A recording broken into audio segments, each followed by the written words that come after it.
Class 10th math प्रश्नावली 3.3 का दूसरे का चौथा सवाल है। ठीक है, तो देखिए मीना 2000 रुपये निकालने के लिए एक बैंक गई। ठीक है, तो मीना गई बैंक 2000 निकालने के लिए। उसने खजांची से 50 तथा 100 के नोट देने के लिए कहा। ठीक है, मीना ने कुल 25 नोट प्राप्त किए। ज्ञात कीजिए कि उसने 50 और 100 के कितने कितने नोट प्राप्त किए। ठीक है, तो हम मानेंगे 50 के नोट मानेंगे कि एक्स प्राप्त किए और 100 के नोट वाई मानेंगे। ठीक है, माना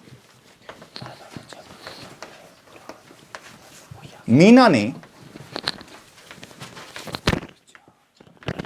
50 के एक्स व 100 के वाई नोट प्राप्त किए। ठीक है, क्या क्या नोट प्राप्त किए? एक्स प्राप्त किए 50 के और 100 के वाई। ठीक है, अब क्या बोल रहे हैं?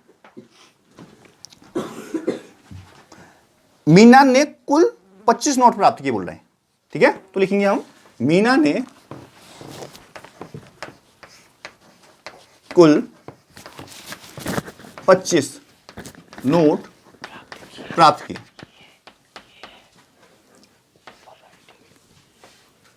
तो कहने का मतलब ये है एक्स प्लस वाई बराबर 25 हो जाएगा। इससे मतलब 50 के नोटों की संख्या प्लस 100 के नोटों की संख्या बराबर 25 होना चाहिए ना। क्लियर है इतना? इक्वेशन 1 बोल दिया। अब आते हैं दूसरे में। ठीक है, अब क्या बोल रहे हैं? मीना ने 2000 रुपए निकाले। कितने रुपए निकाले? 2000। अगर 2000 रुपए निकाले, मीना ने 2000 रुपए प्राप्त किए। अगर 2000 रुपए प्राप्त किए तो 2000 किस हिसाब से प्राप्त किए होंगे? 50 रुपए गुणा नोटों की संख्या, मतलब 50 गुणा एक्स 50 गुणा x प्लस 100 गुणा वाई बराबर 2000। गौर से सुनना मेरी बात, ये इक्वेशन इंपोर्टेंट है। इक्वेशन 2 बोल रहा हूं, उसको समझना है इक्वेशन बन कैसे दी है। ये इक्वेशन कैसे बन है? देखिए आपके पास मान लेते हैं 2000 रुपए हैं और मैंने बोला तुम्हारे पास 50 के एक्स नोट हैं और 100 के वाई नोट हैं और 2000 रुपए हैं। तो आपको रुपए टोटल 2000 है ना, तो कैसे निकालोगे? 50 रुपए से कितने नोट हैं उससे गुणा करोगे तो 50 रुपए कितने रुपए हो गए पता चल जाएगा। ऐसे ही 100 रुपए से कितने नोट हैं उसके मल्टीप्लाई करोगे, ये रुपए पता दोनों को जोड़ कितना आना चाहिए? ऐसा होता ही नहीं होता। बताओ, एग्जाम्पल लेते हैं। ये इक्वेशन है, 2000 बनाने हैं। अगर यहां मैं रख दूं वैल्यू, एक्स की वैल्यू रख दूं 10, क्या रख दूं? तो 500 हो जाएगा। और वाई की वैल्यू रख दूं 15, 1500 हो जाएगा। 1500 5 कितना हो जाएगा? 2000। ये फिट बैठा नहीं बैठा? समझ में आया कैसे बनी इक्वेशन? क्लियर है?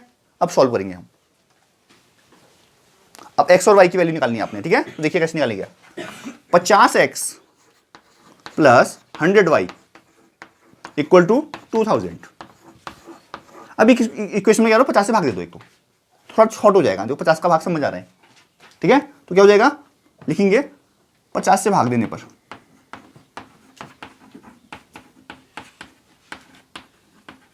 हर स्टेप जो आप करोगे उसको लिखोगे तो ज्यादा अच्छा रहेगा। ठीक है, कई बार क्या होता है टीचर मतलब कई बार ऐसी ट्रिक होती है कि एक क्वेश्चन ना बहुत सारी ट्रिक से बनता है, बहुत सारी मेथड से बनता है। ठीक है, तो कई टीचर्स को मतलब कुछ ही ट्रिक आती है, मतलब वो ट्रिक नहीं आती है तो दिक्कत हो सकती है आपको, है ना। तो इसलिए जो आप स्टेप ले रहे हैं वो आप जरूर लिखिए साइड में क्या किया आपने। ठीक है, ये आपको टीचर को समझाने में भी हेल्प होगी और दूसरा टीचर भी इंप्रेस होता है, इसे बोलेगा वाह यार इसको सब आता है।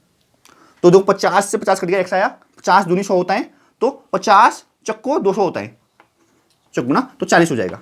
समझ में बताओ, तो क्वेश्चन क्या बोल दिया? अच्छा 2, इसे 2 बोलते हैं यार, इससे नहीं बोलते ना, तो मल्टीप्लाई वगैरह कुछ किया ही नहीं अपन ने। इक्वेशन 2, इक्वेशन और इक्वेशन 2 आ गई है। अब क्या करो, इक्वेशन 1 और 2 को लिखो। देखो इक्वेशन ये 2 है, नीचे लिख दो 1, x plus y equal to 25। अब यहां पर माइनस करो। क्लियर है? इन दोनों को कर दो कैंसिल। 2y में से y घटेगा, y आएगा, और 40 में से 25 घटेगा, 15 आएगा। y बराबर कितना आ गया? y का मान समीकरण किस में रखोगे? 1 में। y का मान समीकरण 1 में रखने पर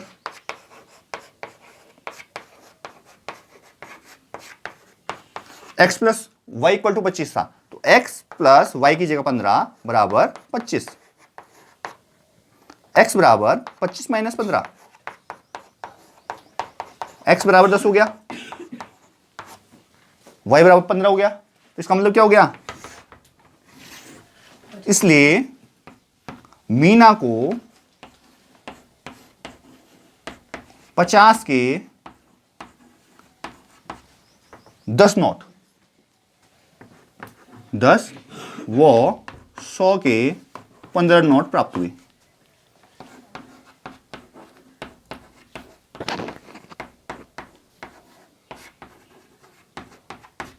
समझ में आया नहीं आया बोलिए।